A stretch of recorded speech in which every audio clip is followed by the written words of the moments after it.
The Beverly Hillbillies.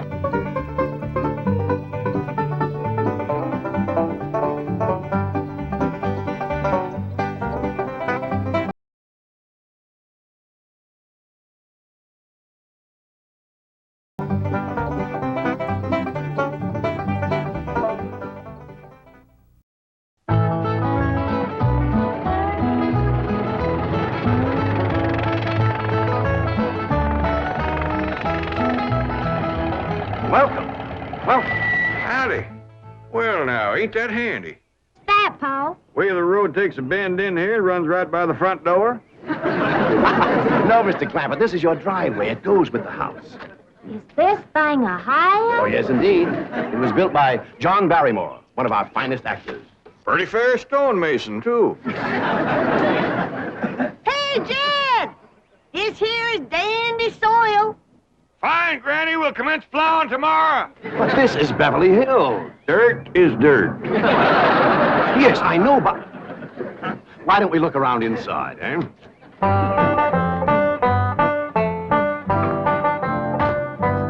Well, here we are. I hope you're going to like this place I picked out for you. It may be a trifle larger than what you're used to, but I feel a man with $25 million in my bank should live in a manner that... Come in, this is your home.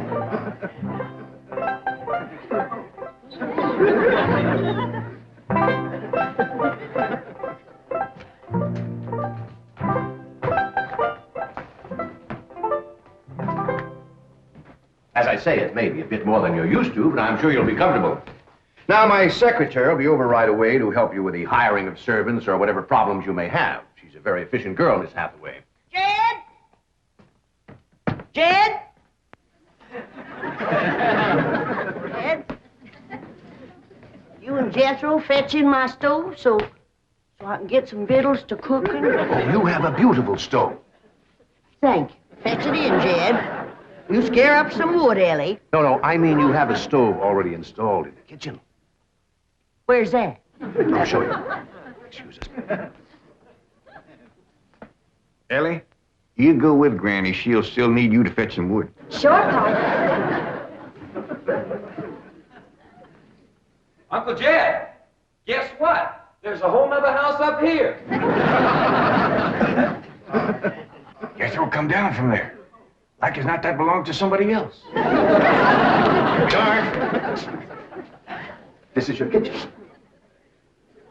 Oh, and here's the stove. The last word in food preparation. And speaking of food, you'll find everything you could possibly want stored right in here. See?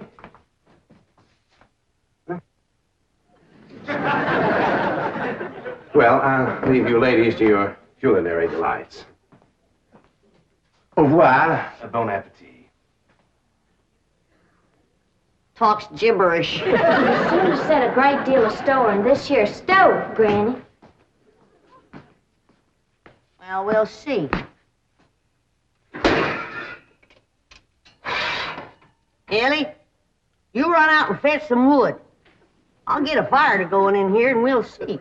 Jethro, I hope it's all right for you to be missing school. Oh, sure, Uncle Jed. They ain't straight in the 5th grade. You're in the 5th grade already? Starting this year. Yeah, it don't seem like no time at all since I went with your ma to get you started in the 1st grade. You was 6 years old. No bigger than that. We drove clean over to Oxford so you could go to the same school your pa went to. You wouldn't know that town today, Uncle Jed. Oxford? Yes, sir. Well, that town has growed and spread out and built up and just kept getting bigger and bigger. Why, today, why, I bet you there must be at least 3 or 4 dozen people living there. A place like that's all right to visit, but I wouldn't want to live there. Can I be of any assistance? No, thank you, Mr. Drysdale. We were just talking about Jethro here getting back to school. Oh, well, we have some excellent educational facilities out here, Mr. Clampett. Where do you go to school, Jethro? Oxford. Yeah, you see, Jethro's ma, that's my cousin Pearl. She married an Oxford man, so naturally Jethro, he goes to school there, too. I'm the champion crawdad eater. At Oxford? Jethro put away 3 buckets of crawdads. 4. And he's learned to cipher and everything. Cipher some for Mr. Drysdale. 1 and 1's 2. 2 and 2's 4. 4 and 4's 8. I have to take off my shoes to get any further than that. Never mind. I'm sure we're thinking of 2 different Oxfords. You see, there's one that's very, very famous and very old. That's where Jethro goes to school. Been there since pioneer days. That's how come it got its name. It's where the oxen used to ford the river. So folks took to calling it Oxenford, and later on it got shortened to Oxford. Yes, I see. Well, I'll be running. Oh, by the way, here are your keys. My secretary should be over very soon. Well, thank you very much, Mr. Drysdale, for everything you've been doing for us. Oh, it's my pleasure, Mr. Clappett. You see, I'm not only your banker, I'm your next-door neighbor. Well, say, now ain't that nice? Well, now, why don't you bring your missus over tonight for supper, and I'll have Granny womp up a mess of grits and hog jowl. Well, you see, right now my wife is in Boston. Well, that's too bad. When'll she be back? Not too soon, fortunately. I'll see you later. Well, thank you, Mr. Drysdale. So long. Uncle Jed, you reckon one of these days I can have me a little bitty old taste of Granny's moonshine? Now, Jethro, you know the family rule about Granny's moonshine? You get your first taste on your wedding day and not before. Well, Uncle Jed, that might be an awful long time. I ain't even got me no sweetheart. How come? Why, back home, every time I get me a girl, one of them there big fellas would take her right away from me. Maybe out here in Beverly Hills. Paul, could I please have the axe? I gotta split some wood for Granny. Fetch it, Jethro. Ain't this place got a wood pile? Not that I could find. But I found a whole row of black old dead tree trunks, pretty near as high as this height. Are they kind of big for you to tackle? Well, shucks, no, Paul. They're only this big around, and all trimmed and topped and strung together with the black rope, so as no matter which one you cut, the others keep it from falling. Somebody had a right smart idea there. Just the same, I think I'd rather have Jethro do the cutting. Oh, Paul, let me. Ah, cutting trees and chopping logs ain't no work for a girl. I'm just as strong as Jethro. You ain't neither. I am so. You ain't neither. I am so, too. You want to wrestle? Darn too. Now, here. That ain't no fair fight. Somebody's gonna get hurt. Now, yeah, you see? You're getting too rough. Jethro. A person can get crippled from a hole like that. Get up from there. I can't, Uncle Jed. You turn him loose and get up from there before I take a strap to the boot. Now, here, you get out there and chop down one of them tree trunks and saw Granny some nice logs. Yes, sir, Uncle Jed. Could have whooped you if you hadn't tripped me. Ellie? Come back here and sit down. I want to talk to you. Whooped him fair and square, and I'll do it again. You won't. That's what I want to talk to you about. Ellie Mae, you're getting too big to wrestle with boys. I'm as big as Jethro. I mean big that way. I mean, growed up. You're a young lady now. You got to start minding your manners and fixing yourself up real nice and wearing dresses. Paul, folks would call me a sissy. Well, it ain't sissy for girls to act like girls. You see, Ellie, I raised you like a boy, and I was wrong to do it. I reckon every man liked to have a son, and you was my only young'un. And when your ma passed away, I just decided to turn you into a boy. By the time Granny come to help out, you was too wild to tame. By thunder, you could outrun, outclimb, outfight, and outshoot every boy in them hills. I still can, Paul. Yeah, but it ain't fitting. It ain't right for folks to go against nature. Now look at old Duke there. Reckon we could turn him into a cat? Of course not. That's right. Because nature made him into a dog. Just the same way nature made you into a girl. Here lately, she's getting more and more positive about it. You mean my ears is growing? No, nothing like that. You're pretty. Oh, Paul. I know you don't like it when I say that, but you like it when the young fellas around here commence saying it, and they will. Only they'll probably be using words, fancy words I won't even understand. But Ellie Mae, ain't nobody can ever tell you how pretty you really are except me. You're the living picture of your ma.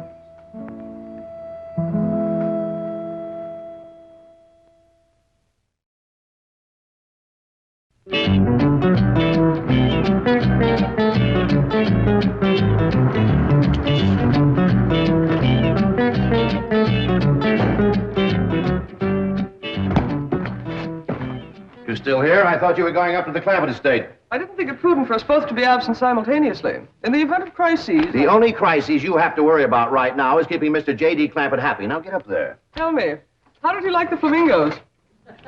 What flamingos? I thought pink flamingos around the swimming pool would add a rather elegant touch. Mr. Clampett is not a man educated to elegance. That will take time. Right now, there are more pressing problems. Of course, getting settled, the servant problem. Well, whatever they are, just get up there and solve them. Now, J.D. Clampett is this bank's largest depositor, and I'm making his satisfaction your responsibility. I accept the mantle of responsibility with which you have cloaked my shoulders. And I shall so conduct myself that if this great financial institution shall last 1,000 years, people will still say, this was their finest hour. Handy wood, all right. Got a lot of pitch and tar in it. Ought to burn real good. Yeah. That flimsy grate holds up. Granny, this is the top of that tree trunk. You want I should split it up too? No, just leave it outside. Yes, sir. This place ain't even got a wood box. Yeah, folks don't need much wood out here. Remember what Pearl said? It don't get cold. Yeah, I remember. It might not get cold in the day, but it sure freezes solid at night. How you know? I'll show you how I know. Every bit of food in this here storage bin is froze harder than a rock. Yes.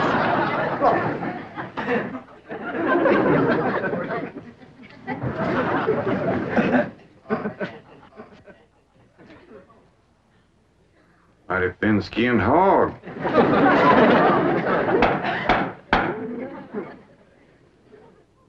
But I'll be doggone. Take me 2 days to thaw out that ham before I can ever cook it.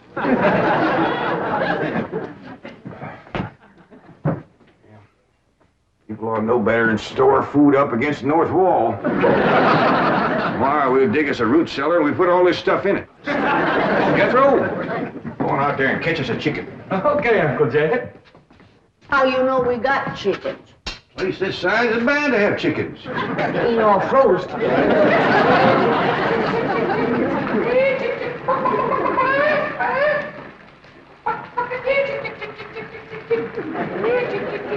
Chick, chick, chick, chick, chick, chick, chick.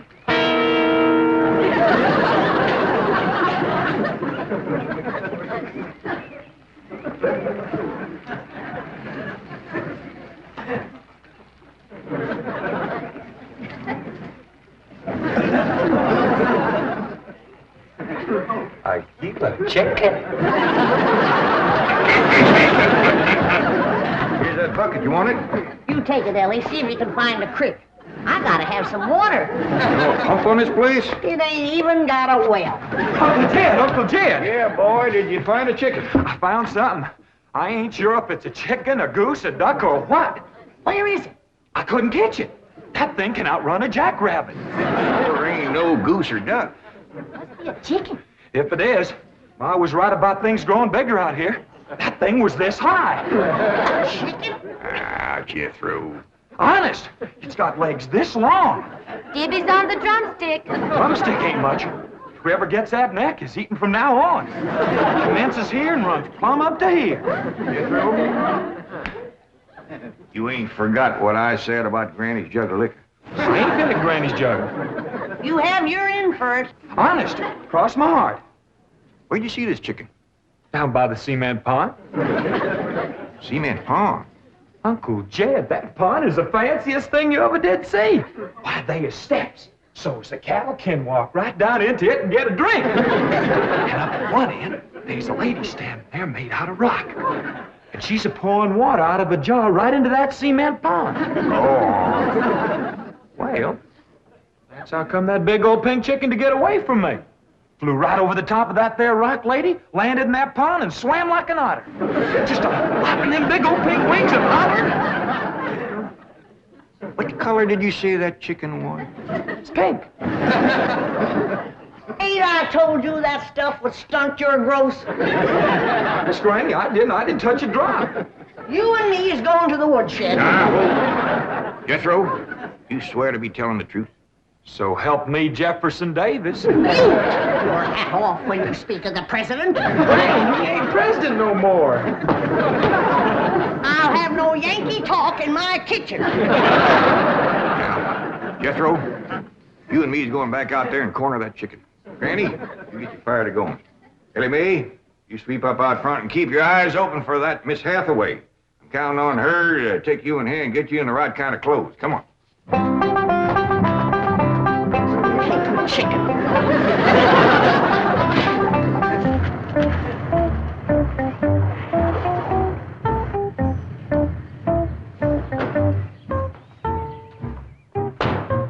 You there, young man.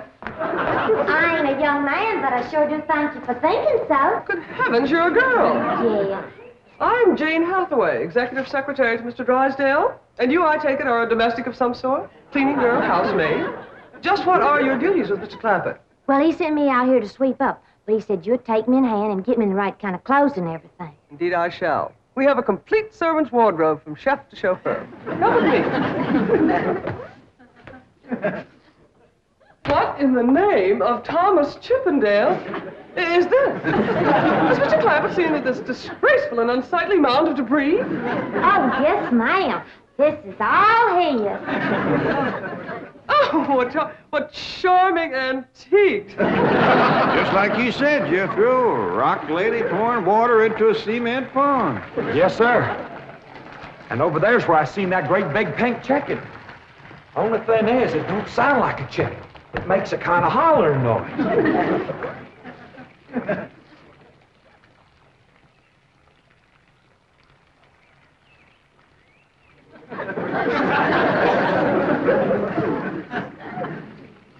Reckon you'd make a hollering noise, too, if you was to lay egg like that. Man, oh, man. That's what I call an egg. And you won't have to worry about food now. Wait till she cooks this.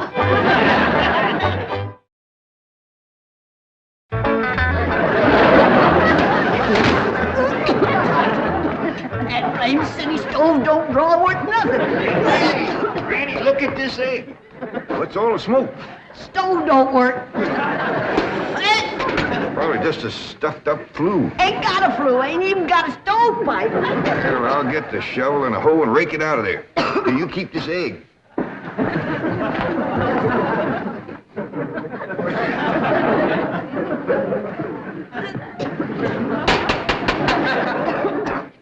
Just like everything else out here. Froze solid.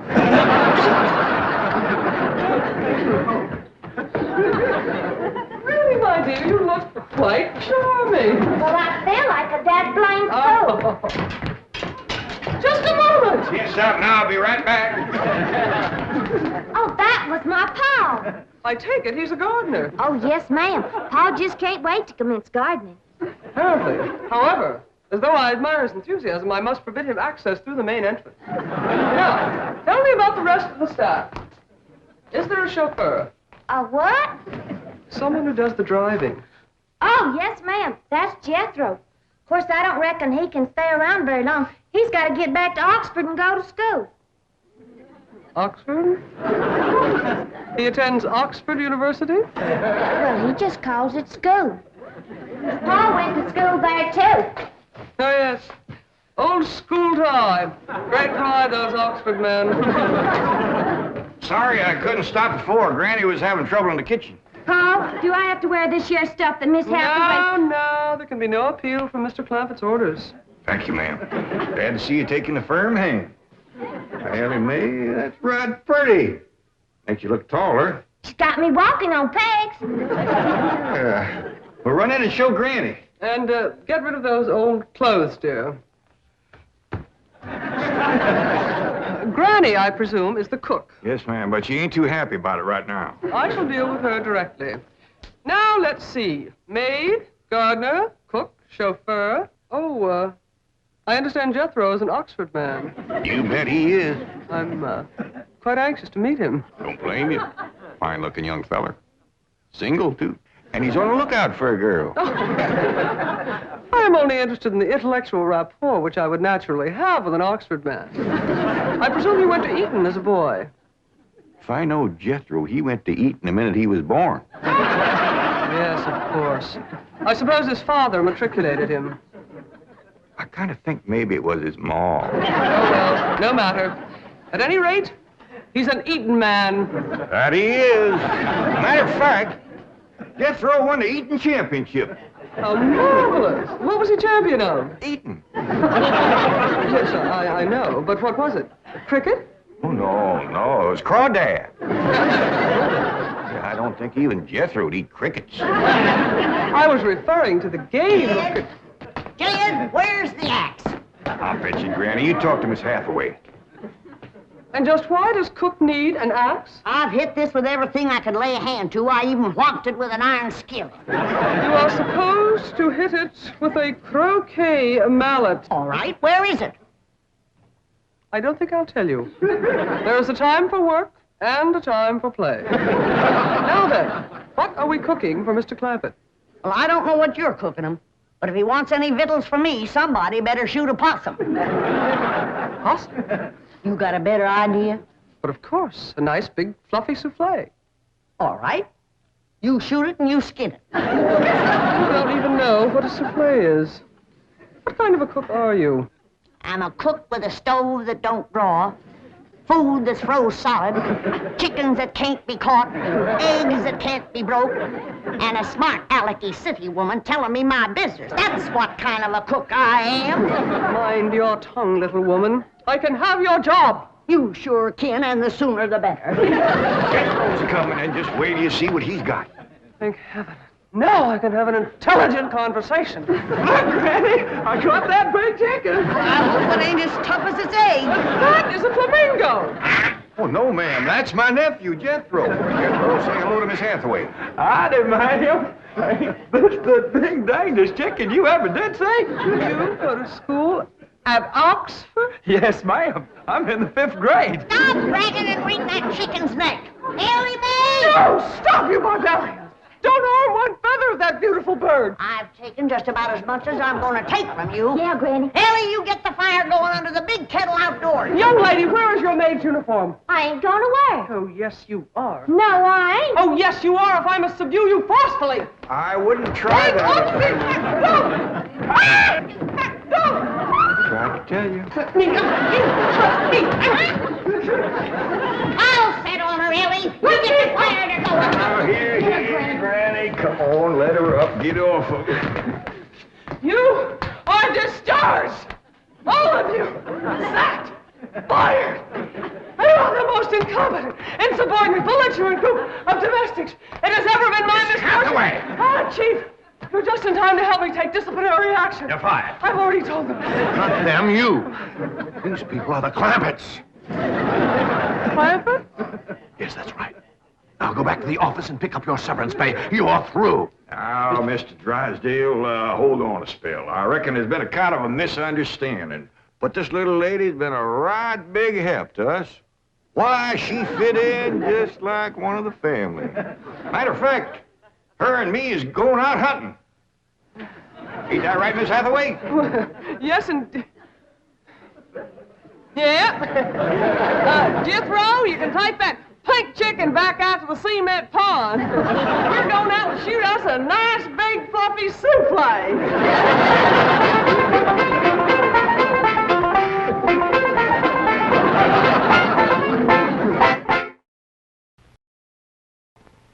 Yes, sir, it was a dandy trip. Of course, we's all of my tuckered from sleeping setting up, but Pearl's old truck run just fine, and her boy drove all the way.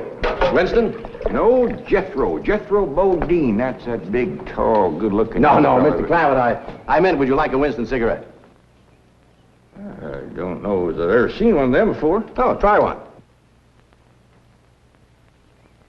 Mighty good smelling tobacco. What's that white stuff in there? Oh, that's the Winston filter. But it's what's up front that counts. You mean the tobacco? Oh, a cigarette is only as good as the tobacco that's in it. With Winston's filter blend up front, it's like money in the bank. You're going to like Winston's. I reckon I'll decide that for myself. Yes, sir.